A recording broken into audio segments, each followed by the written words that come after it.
नमस्कार दोस्तों, wealth sky के एक और नए इंटरेस्टिंग वीडियो में आप सभी लोगों का स्वागत है। मेरा नाम है सुधीर और इस वीडियो में हम एक लर्निंग पॉइंट को हम समझेंगे और उसका जो नाम है, उसका जो टॉपिक है वो है हमारा ऑप्शन का जो प्राइस होता है उसकी फेयर वैल्यू कैसे हम आइडेंटिफाई करें कि हम जो ऑप्शन ले रहे हैं क्या वो सही जगह पे ले रहे हैं या फिर हमें वेट करना चाहिए अपने ऑप्शन के प्राइस को आने के लिए।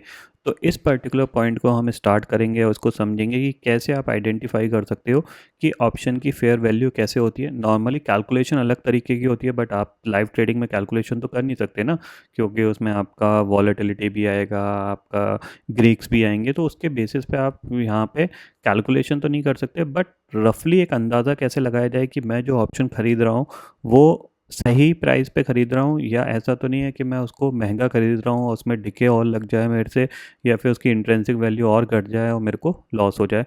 तो उसी को हम समझेंगे और मैं आपको एक रफली आइडिया दूंगा कि आप कैसे आइडेंटिफाई करोगे कि ऑप्शन की फेयर वैल्यू कैसे कितनी होनी चाहिए और किस तरीके से आप अंदाज़ा लगा सकते हो। तो उसको हम स्टार्ट करते हैं।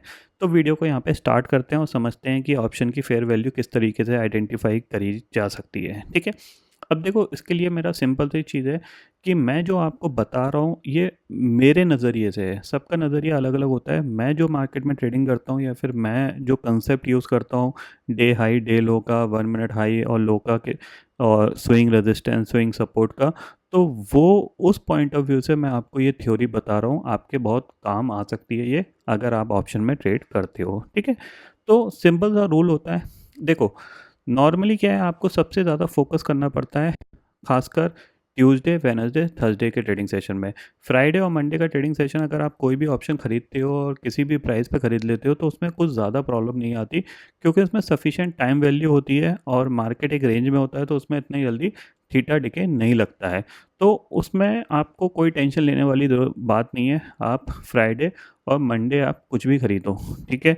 आप जो खरीदोगे वो आपके फेवरेबल सूटेबल रहेगा, आपको उसमें कोई लॉस नहीं होगा। लेकिन ट्यूसडे वेनसडे थर्सडे अगर आपने गलत प्राइस पे ऑप्शन खरीद लिया तो आपको टेम्प्ररी एक बड़ा लॉस दिखा सकता है मार्केट, ये ध्यान में रखिएगा। ठीक है। अब देखो, इसको आइडेंटिफाई कैसे किया जाता है। तो सबसे पहले आइडेंटिफाई करने का तरीका क्या है, सिंपल ही चीज़ है, आपको शॉर्ट स्ट्रैडल की रेंज हमेशा पता होनी चाहिए। शॉर्ट स्ट्रैडल बेसिकली कुछ नहीं होता। जब हम एज अ ऑप्शन सेलर एक ही स्ट्राइक प्राइस की दोनों ऑप्शन को सेल कर देते हैं, यानी हम कॉल भी सेल कर दें और पुट भी सेल कर दें, इसको हम एक शॉर्ट स्ट्रैडल बोलते हैं। और अगर हम इसमें हैजेस लगा लेते हैं तो हम इसको आयरन फ्लाई बोलते हैं। ठीक है। तो मैं नॉर्मली क्या करता हूँ कि जहाँ से मार्केट स्टार्ट होता है, लेट अस सपोज आज एक्सपायरी हो गई है, निफ्टी की एक्सपायरी आपको दिख रहा है 24,600 पे हुई है। ठीक है, 24,600 पे निफ्टी की एक्सपायरी हुई है। तो मैं क्या देखूँगा यहाँ पे कि जो 24,600 का शॉर्ट स्ट्रैडल की वैल्यू है वो कितनी है। तो करीब कॉल की बात करें तो 237 रुपीज़ है और पुट की बात करें तो 168 रुपीज़ है। तो अगर हम इसको मोटा मोटा समझने की कोशिश करें तो 200 300 करीब करीब 400 रुपये की वैल्यू है। 400 रुपये की वैल्यू का मतलब क्या है, अगर मैं इस लेवल से मार्क करूँ 400 रुपये की वैल्यू, तो वो 400 रुपये की वैल्यू क्या है, वो वैल्यू है आपकी ऊपर 25,000, ठीक है, और नीचे आपकी करीब करीब 24,200। ठीक है। इस रेंज के अंदर मार्केट जब तक रहेगा तब तक ऑप्शन सेलर को कोई प्रॉब्लम नहीं है। ठीक है, चाहे वो 24,600 का शॉर्ट स्ट्रैडल वाला हो, चाहे वो 24,700 का शॉर्ट स्ट्रैडल वाला हो, चाहे वो 24,800 का शॉर्ट स्ट्रैडल वाला हो, उसको कोई प्रॉब्लम वाली बात नहीं है। ठीक है। प्रॉब्लम कहाँ आएगी, प्रॉब्लम आएगी जब मार्केट इसके क्लोज जाएगा और इसके क्लोज जाएगा। ठीक है, तब प्रॉब्लम आती है। तो बेसिकली जब मार्केट बीच में ट्रेड कर रहा है, ठीक है, तब आपको ऑप्शन का डिके होने का वेट करना है। ठीक है। वो डिके कैसे आएगा, जैसे मार्केट हो सकता है 1-2 दिन में मूवमेंट करके ऊपर चला जाए और फिर रिट्रेस करके नीचे आ जाए। ठीक है। 90% ऑफ टाइम मार्केट इंट्राडे में इसी तरीके से काम करता है। ठीक है, ऊपर गया, फिर साइडवेज गया, फिर नीचे आ गया। ठीक है, ये इसलिए होता है क्योंकि यहाँ पे क्या है, जो कॉल राइटर होते हैं और जो पुट राइटर्स होते हैं ये आपस में फाइट करते रहते हैं कि मेरा ऑप्शन जल्दी ज़ीरो की तरफ भागे। ठीक है, तो पहले क्या करेगा, जो पुट राइटर होगा वो मार्केट को ऊपर ले जाएगा। ठीक है, कॉल राइटर को प्रॉब्लम होगी, कॉल राइटर मार्केट को नीचे ले आएगा। आप देख रहे हो यहाँ से मार्केट जब ऊपर गया, उसके बाद मार्केट नीचे आया, फिर ऊपर गया, फिर नीचे आया और फिर ये ऊपर गया। ठीक है। क्या लगता है यहाँ पे किसी ने अगर 24,800 का शॉर्ट स्ट्रैडल बेचा होगा उसको लॉस हुआ होगा? नहीं, क्योंकि 24,800 के शॉर्ट स्ट्रैडल की वैल्यू कल 200 रुपये थी। अगर किसी ने कल भी सेल किया होगा ना उसको, तो वो भी यहाँ पे 4-5 पॉइंट के प्लस में ही बंद हुआ होगा। हाँ, उसको बड़ा प्रॉफिट नहीं होगा लेकिन उसको लॉस नहीं हुआ होगा। तो ये एडवांटेज ऑप्शन सेलर के पास रहता है। ठीक है, अब हमें इससे आइडेंटिफाई करना है कि हमारे लिए फेयर वैल्यू क्या हो सकती है ऑप्शन की और कौन सा ऑप्शन हमें खरीदना है। ठीक है, मान लीजिए आपका व्यू ये बन रहा है कि मार्केट यहाँ से ऊपर जा सकता है। ठीक है, किधर की तरफ जा सकता है? 24,900 25,000 की तरफ जा सकता है। ठीक है, तो आप क्या देखोगे, आप ऑप्शन में देखोगे कि जो ऑप्शन मैं खरीदना चाह रहा हूँ उसमें उसके कॉल और पुट का डिफरेंस कितना चल रहा है। ठीक है, जैसे सपोज करो कि मेरा व्यू ऊपर की तरफ है। ठीक है, 24,800 की तरफ मार्केट मूव करेगा, तो मैं क्या देखूंगा, इसकी पुट कितनी है, करीब करीब 273 रुपीज़ की चल रही है, और कॉल कितनी चल रही है, 141 रुपीज़ की। ठीक है, तो मेरे लिए ये फेयर वैल्यू नहीं हुई। क्यों? क्योंकि दोनों का डिफरेंस देखोगे तो सिर्फ डबल का डिफरेंस है। एक 141 है, दूसरी 273 है, यानी एक 141 है और 273 है। तो अगर मैं इसको बाय कर भी लूँगा ना, और अगर मार्केट मेरे फेवर में चला भी जाएगा, तो भी मेरे को बहुत अच्छा प्रॉफिट इसमें नहीं मिलेगा। क्यों? क्योंकि ये ऑप्शन क्या है, ये बढ़ेगा तो 200 तक जाएगा, तो 200 भी जाएगा, 220 भी जाएगा, लेकिन फिर जैसे ही ये ऊपर मूव करेगा ना, तो कॉल राइटर्स, जो दूर के कॉल राइटर्स हैं ना, इनको प्रॉब्लम होगी और वो मार्केट में सेलिंग करने लगेंगे। तो मार्केट क्या है, अटक अटक के ऊपर जाएगा, ऊपर गया फिर नीचे आ जाएगा, फिर ऊपर जाएगा फिर नीचे आएगा, इस तरह का सिनेरियो बनाएगा। ठीक है, तो मेरे लिए सबसे अच्छी चीज़ क्या है कि जो ये डिफरेंस है वो एटलीस्ट 4 टाइम्स का होना चाहिए। जो मेरा रूल है वो ये है कि मैं जो डिफरेंस देखता हूँ वो 4 टाइम्स का देखता हूँ। मतलब अगर मेरे को किसी भी ऑप्शन को ख़रीदना है तो उसकी कॉल और पुट का जो डिफरेंस है वो एटलीस्ट 4 टाइम्स का हो। मतलब अगर एक 50 चल रही है तो दूसरी कम से कम 200 और 220 के आसपास हो। ठीक है, क्यों? क्योंकि जब मार्केट रिट्रेस करेगा, ठीक है ना, जब मार्केट रिट्रेस करेगा तो ये ईजिली मेरी 50 की 100 पहुंच जाएगी। ठीक है, बट 100 से अगर मैं इसको खरीदूंगा तो ये 100 से 150 पहुंचने में इसको बहुत मेहनत करनी पड़ेगी। ठीक है ना, तो ये चीज़ ध्यान में रखिएगा। इसीलिए आपको लगता होगा, मैं बहुत बार आप ऐसा होता होगा कि जब आप रॉन्ग जाते होगे, जब आप रॉन्ग जाते होगे तो आपको सडनली एक बड़ा लॉस मार्केट दिखा देता होगा कि आपने 80 रुपये पे लिया और ऑप्शन सीधा सीधा 40 रुपये तक का लो बना के आ गया। ठीक है, वो इसी वजह से होता है। क्यों? क्योंकि यहाँ पे क्या है, कॉल राइटर और पुट राइटर आपस में फाइट करते रहते हैं कि मेरा ऑप्शन कितनी जल्दी ज़ीरो हो। पहले क्या करेगा मार्केट, अगर सब कुछ ठीक लग रहा है, ग्लोबल मार्केट अच्छा कामकाज कर रहे हैं, तो जो पुट राइटर्स होंगे वो मार्केट को ऊपर ले जाएंगे। ठीक है, फिर थोड़ा सा भी सिनेरियो नेगेटिव हुआ तो put writer market, call writer market को नीचे ले आएंगे। तो वो चीज़ है, तो आपको इसी जो वॉलेटिलिटी है इसका ही फ़ायदा उठाना है। ठीक है, और इसका फ़ायदा किस तरीके से उठाया जाता है, उसके लिए सिंपल स्ट्रेटेजी मैंने आपको दी है कि आप 1 मिनट के हाई और लो के हिसाब से काम करिए। ठीक है, आपका मार्केट अगर ऊपर जा रहा है, ठीक है, आपको कोई पुट लेनी है, सिंपल सा है, आप उस पुट का कॉल और पुट का डिफरेंस देखिए कि कितना चल रहा है। अगर वो 50 और 200 का चल रहा है तो आप उसको बाय कर लीजिए। अगर वो 50 और 200 का नहीं चल रहा है, मान लो एक 90 चल रही है और दूसरी 200 चल रही है, तो वेट करो, मार्केट और ऊपर जा सकता है वहाँ से, फिर वो रिट्रेस करेगा। ठीक है ना, तो ये ध्यान में रखिएगा। ठीक है, मैक्सिमम टाइम जो मार्केट की स्टार्टिंग की जो शॉर्ट स्ट्रैडल की रेंज होती है, मार्केट उसी के अंदर ही मैक्सिमम टाइम ट्रेड करता रहता है। जैसे कि ये हो सकता है कि यहाँ से रिकवर होके ऊपर की तरफ जाए और फिर ये धीरे धीरे धीरे धीरे धीरे नीचे की तरफ आ जाए, बट इससे शॉर्ट स्ट्रैडल वाले को कोई ज़्यादा प्रॉब्लम नहीं होगी। बट आपको एडवांटेज किस चीज़ का उठाना है कि जब ये ऊपर जाएगा तो मेरे को ये पता है कि ये एरिया मेरे रेजिस्टेंस है, ये एरिया रेजिस्टेंस है, तो जब ये नीचे आए तब मेरे पास एक फेयर वैल्यू का ऑप्शन का जो प्राइस है वो मेरे को मिल जाए और मैं उसको बाय कर लूँ, और जब नीचे आएगा मार्केट तो मेरे को एक अच्छा प्रॉफिट यहाँ पे बन सकता है।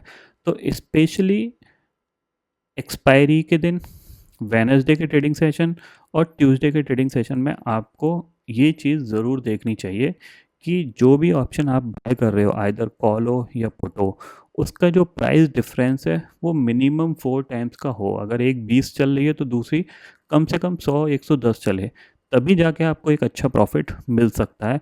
अदरवाइज़ क्या होगा, अगर आपने 50-50 पे ख़रीद लिया, एक 50 चल रही है, दूसरी 50 चल रही है, तो अगर मार्केट आपके अगेंस्ट गया तो वो 50 वाली 20-15 बहुत ईज़िली चली जाएगी। तो आपको ये चीज़ समझनी चाहिए कि अगर मेरे को कोई ऑप्शन को ख़रीदना है, तो लेट देम वो डिके हो जाए, और जब वो डिके हो जाएगा, मेरे फेयर वैल्यू प्राइस पे पहुंच जाएगा, तब मैं उसको ख़रीदूँगा। इस कंडीशन पे नहीं ख़रीदूँगा कि जैसे कि 24,700 का यहाँ पे लगभग-लगभग दोनों बराबर चल रहा है, तो मैं ऐसे खरीदूँगा तो मुझे कुछ ज़्यादा प्रॉफ़िट नहीं मिलने वाला। मैं सही भी जाऊँगा तो भी मेरे को 60-70 रुपए मिलेंगे, इससे ज़्यादा नहीं मिलेंगे।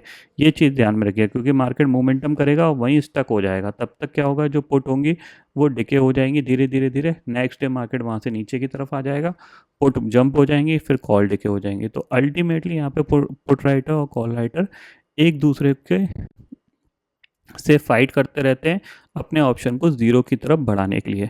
दूसरी चीज़ क्या होती है कि कुछ लोगों के मन में ये भी क्वेश्चन आता है, जब ज़ाहिर-सी बात है कि एक्सपायरी होनी है, ऑप्शन ज़ीरो सम गेम है, आपका ज़ीरो ही होना है, तो मार्केट को एक ही जगह स्टक क्यों नहीं कर लेते हैं कि यहीं पे मार्केट को ट्रेड कराते रहते हैं और मार्केट सारे ऑप्शन ज़ीरो हो जाएँगे। ऐसा पॉसिबल हो नहीं सकता। क्यों? क्योंकि आप मेंटलिटी खुद सोचो, अगर मार्केट एक ही रेंज में ट्रेड करता रहेगा, तो क्या यहाँ पे ऑप्शन बायर आके बाय करेगा? नहीं करेगा। तो जब ऑप्शन बायर आके बाय नहीं करेगा, तो ऑप्शन सेलर को ज़्यादा ऑप्शन सेल करने की अपॉर्चुनिटी नहीं मिलेगी।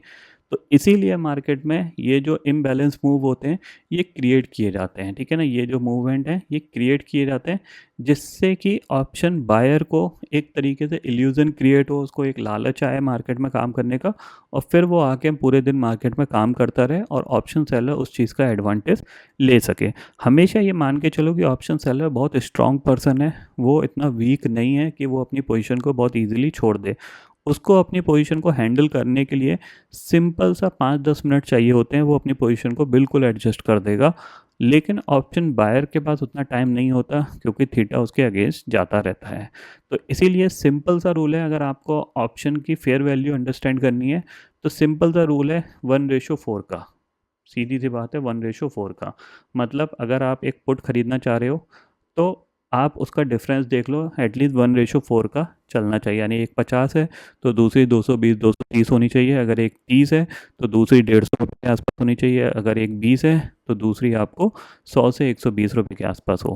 अगर एक 10 है तो दूसरी 70-75-80 रुपये होनी चाहिए। तभी जाके आप एक अच्छा प्रॉफिट बना सकते हो। नहीं तो क्या होगा कि आप पुट खरीद के बैठे रहोगे, मार्केट थोड़ा सा नीचे आएगा, आपकी पुट 2-3 पॉइंट जंप भी करेगी, फिर मार्केट रिवर्स हो जाएगा, फिर आपको डिके लग जाएगा, फिर मार्केट नीचे आएगा, आपकी पुट जंप करेगी, फिर मार्केट रिवर्स कर जाएगा। तो इस टाइप का सिनेरियो आपके साथ हमेशा होता रहेगा और आप प्रॉफिट नहीं कमा पाओगे। लेकिन जब प्राइस आपका लोअर होगा और दूसरे प्राइस को एडजस्ट करना होगा, ठीक है ना? इसके पीछे की थ्योरी मैं आपको बताता हूँ। देखो, एक पुट है 10 रुपये की और कॉल है 80 रुपये की, ठीक है? अब जाहिर सी बात है, अगर कॉल को ज़ीरो करना है तो मार्केट को क्या नीचे लाना पड़ेगा, और मार्केट अगर नीचे आएगा तो जाहिर सी बात है पुट जंप करेगी। अब पुट कितनी जंप कर सकती है? सिंपल सी चीज़ है, अगर मार्केट नीचे आता है, इसको डिके करना है, तो ये ईजिली क्या है, 10 से 30-40 रुपये तक बहुत ईजिली जा सकती है, ठीक है ना? क्यों? क्योंकि इसमें बहुत बड़ी वैल्यू है। इसको ज़ीरो करने के लिए मार्केट को मूवमेंट कराना पड़ेगा, नीचे की तरफ लाना पड़ेगा, तभी ये ज़ीरो होगी। फिर क्या होगा, जब ये 40 पहुंच जाएगी तो मार्केट को फिर ऊपर कर दिया जाएगा, ये दोबारा से 20 आ जाएगी, और ये जो 80 से 40 आई थी, ये 60 पहुंच जाएगी। तो इस तरीके से ये फाइट होती रहती है। बेसिकली आपका इस तरीके का मूवमेंट होता रहता है। अब ये मूवमेंट कभी क्या ऐसा स्ट्रेच हो जाता है, फिर ये धीरे धीरे नीचे आता है, फिर थोड़ा स्ट्रेच हो जाता है, फिर धीरे धीरे नीचे आता है।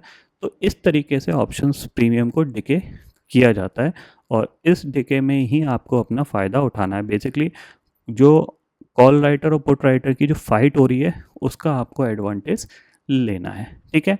तो आपको थोड़ा बहुत यहाँ पे आइडिया मिल गया होगा। नेक्स्ट मंथ से लर्निंग जो स्टार्ट हो रही है, उसमें मैं आपको और डीपली आइडिया दूंगा कि किस तरीके से ऑप्शन के फेयर वैल्यू आइडेंटिफाई की जाती है, बड़े मूवमेंट कैसे कैप्चर किए जाते हैं। जैसे ये क्लोजिंग में ये मूवमेंट आया, आप इसको पकड़ना सीख जाओगे।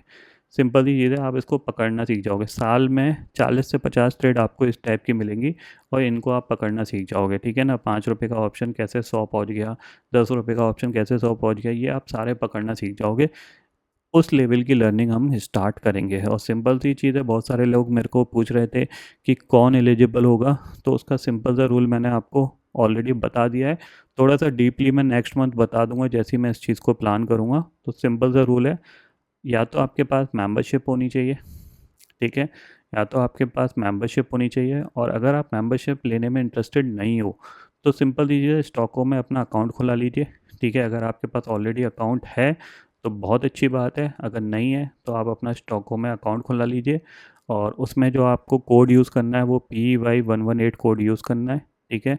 इस कोड को यूज़ करके आप अकाउंट ओपन कराओगे तो आपकी अकाउंट ओपनिंग फ़ीस वगैरह कुछ भी नहीं लगेगी, ठीक है।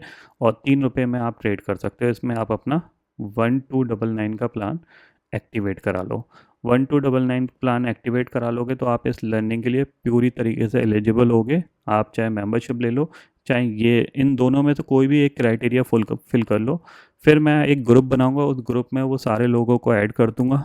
फिर हम उन लोगों में से धीरे धीरे 20-20 30-30 लोगों का ग्रुप बना के लर्निंग स्टार्ट करेंगे और वो चीज़ फिर कंटिन्यू चलती जाएगी। और ये सारी चीज़ें सब में होगी, ऐसा नहीं है कि इंडेक्स ऑप्शन नहीं, ये सब में होगा। स्टॉक्स को कैसे आइडेंटिफाई किया जाता है, स्टॉक सिलेक्शन किस तरीके से होता है, वो सारी चीज़ें, कब आपको कौन से स्टॉक को स्विंग ट्रेडिंग के लिए यूज़ करना है, वो सारी चीज़ें हम धीरे धीरे बेसिक से पूरी लर्निंग करना स्टार्ट करेंगे। और इनको सारे चीज़ों को हम लाइव भी इम्प्लीमेंट करने की कोशिश करेंगे।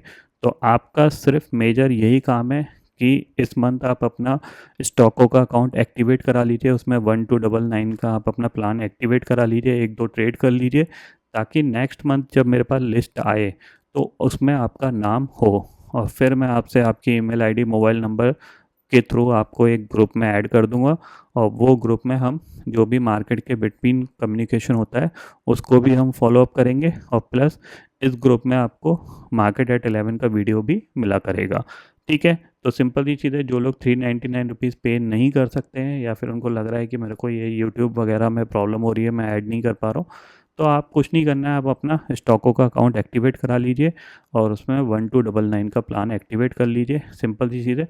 देखो, ट्रेडिंग कर तो आप कहीं पे भी रहे हो, आप ज़ीरोधा में ट्रेड कर रहे हो, धन में ट्रेड कर रहे हो, फायर्स में ट्रेड कर रहे हो, ग्रो में ट्रेड कर रहे हो, तो आप यहाँ पे ट्रेड करो। आपको कौन सा बहुत बड़े क्वांटिटी में ट्रेड करना है, छोटी मोटी ट्रेडिंग करनी है आपको।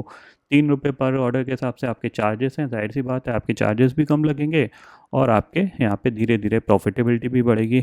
तो ये सिंपल सा क्राइटेरिया है, इसको फुलफ़िल रखिए ताकि जैसे नेक्स्ट चीज़ों का अनाउंसमेंट हो। और इसमें कोई भी चार्जेस नहीं होंगे, ध्यान रखना, इसमें कोई भी किसी भी तरीके के चार्जेस नहीं होंगे। इसमें प्योरली 100% फ्री रहेगा, इसमें 1 रुपया भी इधर से उधर नहीं होगा। सिंपल सी चीज़ ये है, ठीक है ना। तो बस आप एलिजिबल होना चाहिए, अगर आप एलिजिबल नहीं होगे तो फिर मैं कुछ नहीं कर सकता, सिंपल सा रूल है, ठीक है। तो ये है आज का वीडियो जिसमें मैंने आपको थोड़ा सा आइडिया दिया है कि ऑप्शन की फेयर वैल्यू किस तरीके से आप आइडेंटिफाई कर सकते हो। मेरा जो रूल है वो 1:4 का है, सिंपल सी चीज़ है, 1:4 का है। तो 1:4 एग्जैक्टली आप इसको कैलकुलेट मत करो, बट अंदाज़ा आप ये लगा लो कि अगर एक ऑप्शन 50 रुपये का है तो दूसरा करीब करीब 220 रुपये का होना चाहिए। अगर एक 50 का है और दूसरा 100 का है तो आप यहाँ पे अगर बाय करोगे तो आपके लॉस होने के चांसेस बहुत ज़्यादा हाई हैं, क्योंकि यहाँ पे मार्केट में कुछ फर्दर एक्शन नहीं हो रहा है, इसीलिए डिफरेंस बहुत कम है। बेसिकली डिफरेंस कब क्रिएट होता है कि मार्केट में कुछ एक्शन हो रहा है, और जब वो एक्शन होता है तभी आपको अपॉर्चुनिटी मिलती है ऑप्शन बाइंग करने की, ठीक है ना। अगर मार्केट रेंज में होगा तो आपको कुछ अपॉर्चुनिटी नहीं मिलेगी, आप अल्टीमेटली थीटा डिके की वजह से आप लॉस कर बैठोगे। तो ये चीज़ थोड़ा सा आपको ध्यान में रखना है। बाकी धीरे धीरे मैं आपको और भी चीज़ों का एक्सप्लेनेशन दूंगा बाकायदा, आपके जो डाउट्स हैं उनको भी हम क्लियर करेंगे। तो वो सारी चीज़ें धीरे धीरे स्टार्ट होंगी, ऐसा नहीं है कि एक दिन में सारी चीज़ें हो जाए। तो उसके लिए आप थोड़ा सा प्रिपेयर रहिएगा, ठीक है। तो फिलहाल दोस्तों इस वीडियो में इतना ही है। आई होप ये वीडियो आपको पसंद आएगा। वीडियो पसंद आता तो लाइक और शेयर ज़रूर करिएगा और चैनल को जो सब्सक्राइब कर लीजिए, क्योंकि मैं सुधीर लेके आता रहूँगा हर दिन आपके नए नए वीडियो। इसी के साथ शुक्रिया दोस्तों, जय हिंद।